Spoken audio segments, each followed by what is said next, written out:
We begin in the Middle East this morning, where Vice President JD Vance has arrived in Israel to shore up the fragile ceasefire with Hamas after deadly clashes over the weekend. The vice president's visit comes as the remains of another Israeli hostage were handed over by Hamas. That hostage identified as Tal Haimi. The bodies of 15 other deceased hostages are believed to still be in Gaza. CBS News foreign correspondent Ramy Inocencio has more for us from London and joins us now. Ramy, good morning. So help us understand what's happening now with the vice president and tell us more about his visit.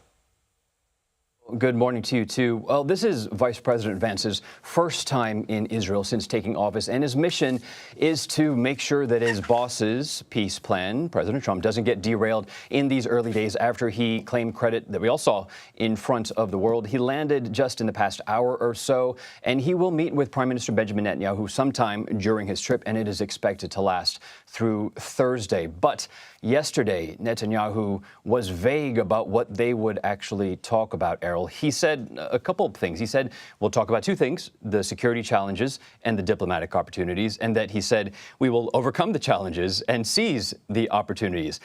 We know that there are many challenges still left, though, out of this 20-point peace plan. The demilitarization of Hamas, the return of more hostages, the remains, rather, by Hamas. President Trump, we heard earlier, making his pressure felt from Washington, saying that Hamas needed to follow through.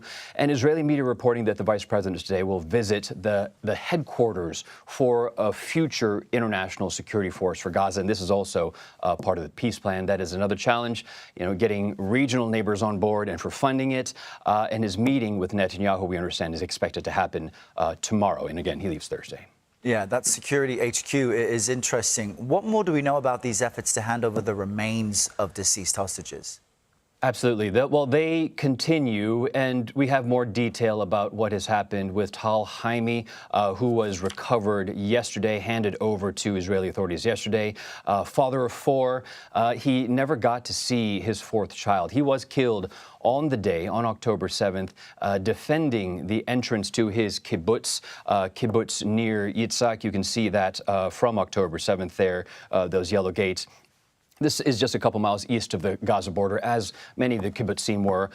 He was part of the kibbutz's civil defense squad, fought off wave after wave of terrorists over about 5 hours. He was shot and killed along with two others. Their bodies, all three, were then taken into Gaza. CBS News spoke to Tal's wife. Her name is Ella, just last week. And after 2 years, they moved back to their kibbutz. Take a listen. We came back 3 months ago.